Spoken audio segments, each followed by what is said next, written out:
Hi, I'm Mr. Stubbs. I'm one of the science teachers here at Morpeth.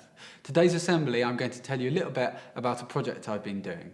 So I've been looking into vaccination, and I've tried to make, for this school, some resources to try and give you some unbiased information about vaccination. I worked first by myself and did some research, and then worked in collaboration with Queen Mary University so that they give me some support on making sure all the information I give you is backed up by science. So the first thing I'd like to do is discuss some of the worries some of you might have about vaccination. I think it's perfectly understandable to be worried about vaccines, given all the information you might see on social media, on chat rooms. So I think there's a lot of different reasons, and none of them are selfish reasons why people are worried about vaccines.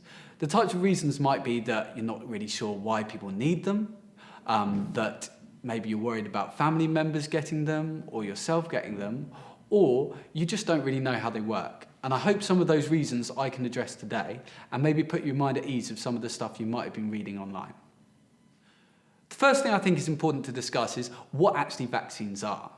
Essentially, what a vaccine does is it shows your body what the bacteria or virus or thing that's going to infect you is, so that if it sees the real thing, it'll instantly destroy it before it has a chance to infect you.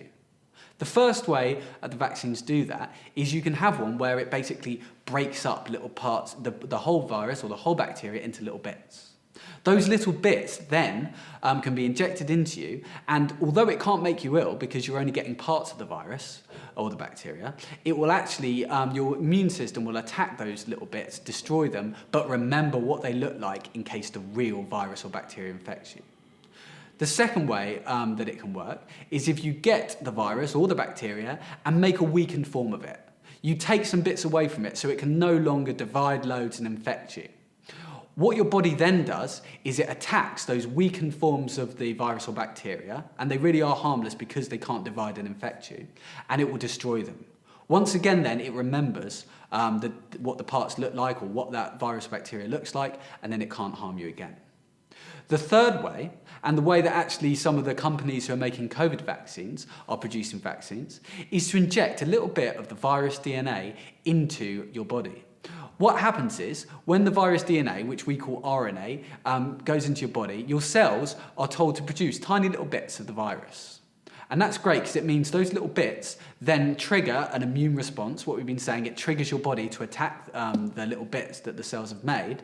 And then once again, once your body's broken all those down, it remembers the little parts. And if it ever sees the real, for example, COVID virus again, it will destroy it straight away before it can infect you. So the next thing to discuss is what happens when you get vaccinated. The important thing to remember is vaccines want to trick your body into thinking it's been infected so that you have a response to the vaccine. And that can make you feel a little bit unwell sometimes. It might raise your temperature, make you feel a bit yucky for a few days. You might also get a bit of itching or redness where the vaccine went in. But that should subside within a few days. And whether you get some sorts of side effects or not, either way, the vaccine is very likely to have given you a lot of protection. So probably the most important slide out of all the ones I'm going to show you today is this one. Are vaccines safe? Now, from my research, and I've tried to be unbiased and gone without any agenda and looked at the pros and the cons about vaccines, I can tell you that everything I read shows that vaccines are a very safe thing. Of course, nothing in life is 100% risk averse. So, of course, with anything you do, from crossing the road to trying a new food, there are very, very, very small risks attached. But vaccines compared to them, there are extremely small risks of anything bad happening, and vaccines protect you from lots of the world's most nasty diseases. So overall, what can I say in this slide is, from all the research I've seen, vaccines are very, very safe. So one thing to discuss is, on forums, on internet chat and things like that, you might see real stories where people have said, well, my gran or my aunt got a vaccine when they were younger, for example, and 2 weeks later they were diagnosed with autism, or 2 weeks later they were diagnosed with a squint. Now those are real stories, and what they're saying is of course true, but we need to look and see if them getting a vaccination is actually linked to developing autism or squint or another childhood illness. Now, the comparison I'm giving is one about eating bread and being involved in a car crash. Now, think about how many billions of people around the world each day eat bread. Now, of course, sometimes, an hour, 2 hours later, that person might be involved in a car crash. Are we going to say as a society, okay, eating bread causes car crashes? Hopefully not. Because, of course, although the two things have happened close to each other, we know that they're not linked. In the same way, it's an unfortunate fact that in the first 1, 2, 3 years of life, some childhood illnesses, such as squints, might become evident. Now, at the same time, that is exactly the same time in a child's life where they might get their vaccinations. So, of course, sometimes a child is going to be vaccinated and then a few weeks later are diagnosed with a squint or with autism or something like that. Now, we have to try and decide, well, was that caused by the vaccine or not? Now, the only way to find out if that is a fact or not is to look at whole population, so whole countries, look at 500,000 kids and see, did the ones who did get vaccinated or didn't get vaccinated, was there any difference in the amount of people who developed, say, a squint? And that has been done. So with all the vaccines out there, we don't just look at one case, but we'll look at millions of people and see, is there any link? And you can see, if there is a link, you can see that quite clearly. And with all the vaccines that you'll receive in the UK, they've been proven that there is not a link between childhood illnesses and the vaccines you might get, or any vaccines you might get as an adult. The next slide is about a doctor called Andrew Wakefield. So the question at the top, which I'm going to answer straight away, is, do vaccines cause autism? The answer to that is no. But why have I dedicated a whole slide to it? Because if you Google and you look at on the internet about vaccines, the MMR vaccine and autism, you're going to see a lot of information about a doctor called Andrew Wakefield. So a few years ago, he published a paper where he said that the MMR vaccine was linked to autism. And as you can imagine, this caused a huge amount of panic in the public. So what happened after that? Well, firstly, it was found that lots of his findings were not replicable. What does that mean? It means when another experimenter came along, they couldn't find the same results when they repeated his experiment.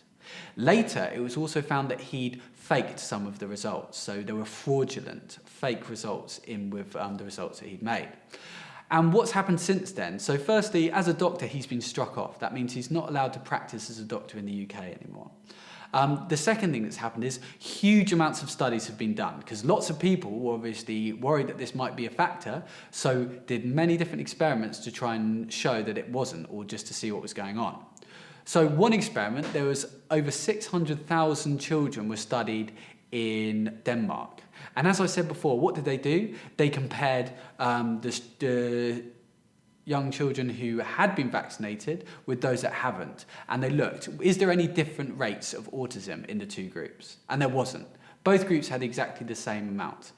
That was one experiment that obviously adds evidence that the MMR vaccine doesn't cause autism, but there have been a huge amount afterwards done. So now, because of all the investigations that have gone into it, we can be incredibly certain that MMR vaccine does not cause autism. Andrew Wakefield's results have even been withdrawn from the scientific paper where he published them, and there is no truth in the results. No one has been able to replicate it, and it's actually been found that they were fraudulent. So another thing I wanted to do with this was also touch on the COVID vaccine.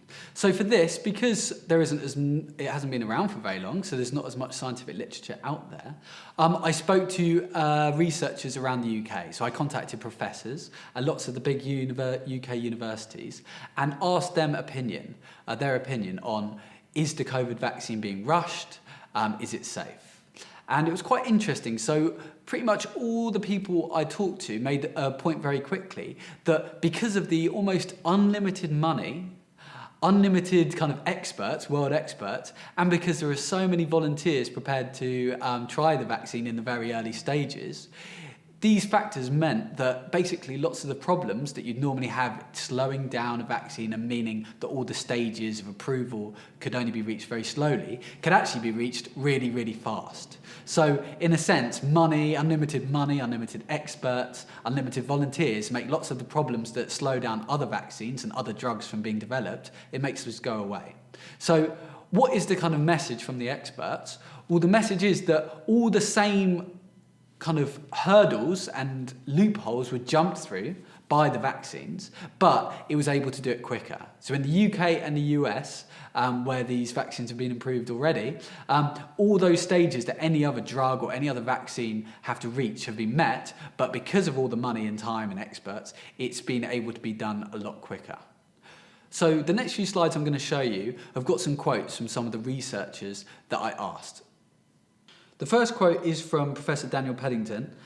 So he is one of the professors who's worked very closely with me and gone over some of the research that I did. So he said, "The speed at which they have been developed should be celebrated rather than criticised.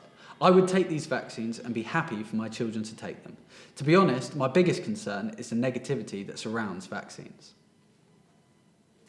The next quote is from a professor I asked at Sheffield University. Professor Colin Bingle said, "I do not feel that corners are being cut. Goodwill and collaboration has transformed the way drug development is performed. Truly huge amounts of money have been thrown at this problem, and money makes a lot of time-related issues go away." The next quote is from another professor at Queen Mary. So she said, "I don't think this is a concern in the UK and USA. Every step of the way, the studies on safety of the vaccine have been carefully executed. Bottom line, I'll be the first with my arm out to get the vaccine." So the final thing I'd like to say about the coronavirus vaccine is just to kind of illustrate the kind of risk-benefit ratio. What do I mean by that? Well, I've got an analogy. Imagine you were in medieval times and you were quite rich, you could afford a suit of armour. Now, when you buy a suit of armour and head into battle, of course there is a tiny, tiny chance that on the way you could slip off your horse and by chance you could be next to a river, and if you fell in the river it would be very hard to swim. But I don't think that's going to put anyone, or would have put anyone back in the day, from getting a suit of armour and going to battle in a suit of armour, because the tiny, tiny, tiny risk is vastly outweighed by the protection a suit of armour offers you. In the same way, there have been very rare reports of side effects and no major side effects reported at the time of recording this. In contrast, coronavirus has killed millions of people around the world.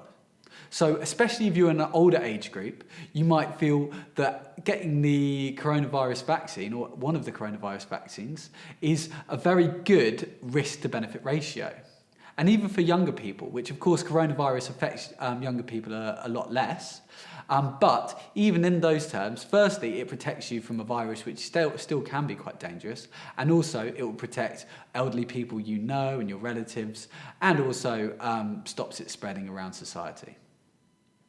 So the last thing I'd like to talk about is what will happen if more people in the UK choose not to get vaccinated? What kind of things could we expect to happen?